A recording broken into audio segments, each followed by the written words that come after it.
This is Tim Bryce with my column entitled, Do Not Use Travelocity. Not long ago I wrote about the perils of travel planning, where I described my displeasure with being forced to become a travel agent. I also described the problems with online discount travel agencies. Unfortunately, it took a turn for the worse recently. A few months ago, I booked a business trip to Western New York through Travelocity, complete with rental car and hotel room. When the trip fell through, I naturally contacted Travelocity to cancel my reservations. I had no problem canceling the hotel and rental car via the internet, but hit a brick wall when trying to cancel my airline reservation, which of course was the most expensive part of the trip. I cannot remember the exact wording, but the web page indicated there was a problem with the cancellation. Naturally, I wanted to know why and called their toll-free number.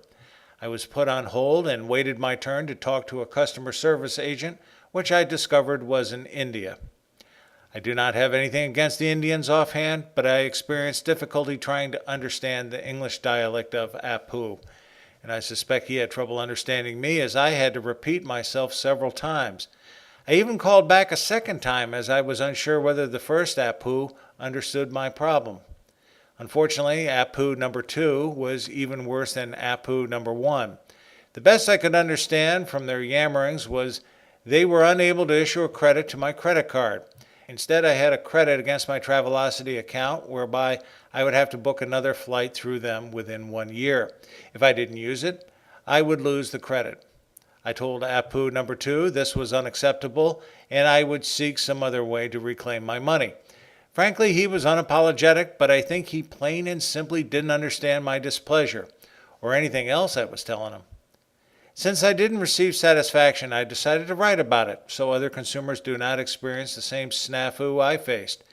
It's bad enough you cannot get your money back from Travelocity following a cancellation, but to make the consumer talk to customer service representatives who do not have a command of the English language adds insult to injury. This was a horrible experience for me. I feel truly scammed by the company. Perhaps my only way out is to convince others not to use Travelocity.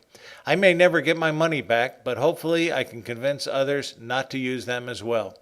Hopefully this will have an adverse effect on the Indian gnomes they use. One thing is for sure, it will be a cold day in hell before I use Travelocity again. And I will certainly think twice about using any other similar online discount travel agency. They all lost a lot of credibility with me on this one. Friends, keep the faith. This is Tim Bryce in Palm Harbor, Florida. Follow me on the internet at timbryce.com.